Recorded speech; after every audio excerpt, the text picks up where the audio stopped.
अब ये स्वयं प्रकाश पुरोहित जी आप बताइए, देखिए रिजू दत्ता जी तो अब पार्टी में है नहीं, लेकिन ये बात जो कह रहे हैं वो बात तो कल्याण बनर्जी ने भी कही ना, और वो तो अभी टीएमसी में है।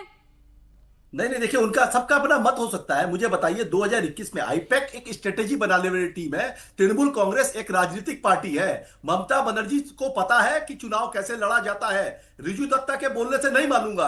2021 के चुनाव जीते हैं, लगातार 2024 तक के सारे चुनाव, और तब भी थे वो लोग हमारे साथ। आज रिजू दत्ता को लग रहा है कि एक बात अच्छी बोली उन्होंने कि 20 तारीख को जब गिरफ्तार किया जाता है, 23 तारीख को चुनाव है, हमारी सारी स्ट्रेटेजी सारी भारतीय जनता पार्टी के पास चली गई, और सारी स्ट्रेटेजी जाने के बाद हमारे जितने भी 294 विधायक लड़ रहे थे उनको पता नहीं कि क्या करना है, क्योंकि आईपैक चला रहा था। ये बात सच्चाई है। मगर इसका मतलब वो जो लीडर है, सुन लीजिए, वो जो लीडर है उसके अंदर में कैपेबिलिटी नहीं है। जो 80 विधायक जीते हैं वो क्या आईपैक के भरोसे जीते हैं? वो 80 विधायक आईपैक के भरोसे नहीं जीते हैं, वो अपने दम पर जीते हैं। ममता बनर्जी की फोटो लगा करके रिजू दत्ता बड़ी बड़ी बात करेंगे। यही तो दिक्कत है स्वयं प्रकाश मगर पुरोहित आईपैक रिजू दत्ता जी को तो अभी आप कुछ भी कह रहे हैं, लेकिन आप कल्याण बनर्जी की बात पर ये कहकर शिफ्ट हो लिए कि सबका अपना अपना मत है। अरे कल्याण बनर्जी कौन है मुझे बताने की जरूरत तो नहीं है ना, सुनिए ना अपने नेताओं की कम से कम। बोले मैं बताता हूँ रिजू दत्ता अमित शाह का एक वीडियो बनाया इन्होंने। बोले बोले अमित शाह का एक वीडियो। सबसे मजाक का बात क्या है पता है? नहीं, अभी स्वयं प्रकाश पुरोहित ने एक चीज एडमिट किया। अच्छा, मैं कब बोल सकता हूँ? हाँ, थैंक यू। तो प्राची जी, सबसे मजाक का बात मुझे अभी लगा, अभी स्वयं ने बोला कि 294 एमएलए को पता नहीं चला वो कैसे इलेक्शन करेंगे, आईपैक बंद हो गया। उन्होंने होमवर्क, यही प्रॉब्लम है इन प्रवक्ताओं का, ये लोग होमवर्क करके नहीं आते हैं। इनको स्क्रिप्ट ठीक से जो दिया जाता है पढ़ के नहीं आते हैं। पार्टी ने ऑफिशियल स्टेटमेंट जारी किया था जब आपके चैनल ने दिखाया था कि आईपैक ने अपना दुकान बंद कर दिया, कि आईपैक बंद नहीं हुआ है, हमारे साथ काम किया है। और आज टीएमसी के प्रवक्ता इंडिया टीवी पे बैठ के बोल रहा है कि वो लोग तो भाग गए, 294 एमएलए को पता नहीं कैसे वोट लड़ेगा। होमवर्क, पढ़ाई लिखाई, होमवर्क करना बहुत जरूरी है, इसलिए हम वहां पर थे, आज निकाले गए। एनीवेज भाई देखिए, शहजाद को भी आना है, बस उससे पहले चूंकि स्वयं प्रकाश पुरोहित जी लगातार बोल रहे हैं, छोटा सा जवाब ले लूं, फिर शहजाद भी चर्चा में आ रहे हैं। बोले स्वयं प्रकाश पुरोहित जी, भाई ये तो आपको अपनी पार्टी के बारे में बता रहे हैं, या तो आपको पता है या आप देखना नहीं चाह रहे। नहीं, रिजू दत्ता को तृणमूल कांग्रेस वर्सेस तृणमूल कांग्रेस, ये भारतीय जनता, ये तो चैनल भी आरएसएस वालों का ही है। रिजू दत्ता बहुत खुश है, डर के गया है ना स्वयं प्रकाश पुरोहित जी। अपने नेता के बारे में आपको पता नहीं, कल्याण बनर्जी के बारे में पता नहीं, रिजू दत्ता के बारे में पता नहीं, आपकी हार की वजह पता नहीं, लेकिन ये पता है कि चैनल किसका है, स्वयं प्रकाश पुरोहित जी। दिक्कत ये है आप लोगों में, दिक्कत ये है आप लोगों में, जैसे ही सच सामने आएगा आप फड़फड़ाने लगते हैं, आप घबराने लगते हैं, और आपकी घबराहट आपके शब्दों में दिखाई देती है, जिसका खामियाजा आपने पश्चिम बंगाल में भुगता है।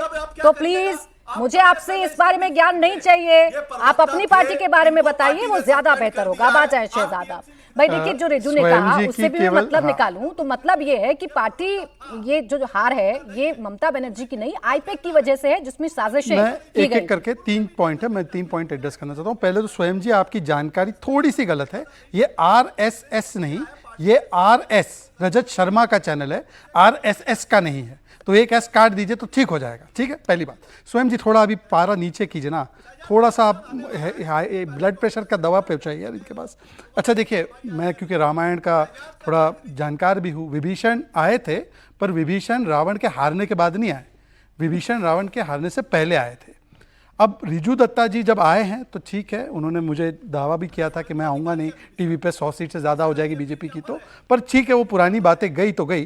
पर आईपैक पार्टी, सुन लीजिए रिजू, सुन लीजिए, आईपैक पूरी पार्टी चला रहा था, तो ममता बनर्जी का कोई दोष नहीं। इस प्रकार का नैरेटिव गढ़ने के लिए क्या रिजू आए हैं कि ममता और अभिषेक सेफ हो जाए और आईपैक पर दोष मढ़ा जाए? मुझे नहीं पता, पर मैं रिजू से कुछ और पूछना चाहता हूं, और अगर मैं नहीं पूछूंगा तो मेरे करोड़ों भाजपा के समर्थक मुझसे कहेंगे कि मैं अन्याय कर रहा हूं। रिजू ने बोला कि हमको स्क्रिप्ट दी जाती थी तो हम शुवेंदु जी को गाली देते थे, हम हिंदू महिलाओं को गाली देते थे, हम बचाव करते थे भ्रष्टाचार का ममता बनर्जी का। पर रिजू के ट्वीट पर है, और हमारे सीनियर नेता अमित मालविया को बोला, आफ्टर SIR अमित मालविया किधर छुपोगे तुम जब 50 सीट नहीं मिलेगी?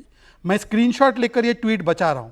अमित, 5 महीने बाकी है तेरी राजनीतिक करियर में, टिक टॉक। और दूसरा, ये हमारे अमित शाह जी की तस्वीर पर रिजू दत्ता ने पैर रखा है। अब मैं इनसे पूछना चाहता हूं, ये दोनों चीज लिखने का और करने का इंस्ट्रक्शन ममता बनर्जी ने दिया, अभिषेक बैनर्जी ने दिया या आईपैक ने दिया? अब ये खुलासा कर दीजिए रिजू जी।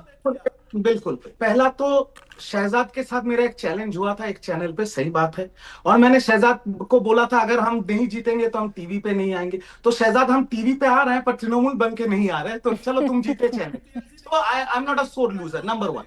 नंबर 2, ये जो सवाल शहजाद ने किया है, it is a very important सवाल। आज जो भी tweets official spokes person TMC के करते हैं, वो मेरे पास तो सारे प्रमाण भी है।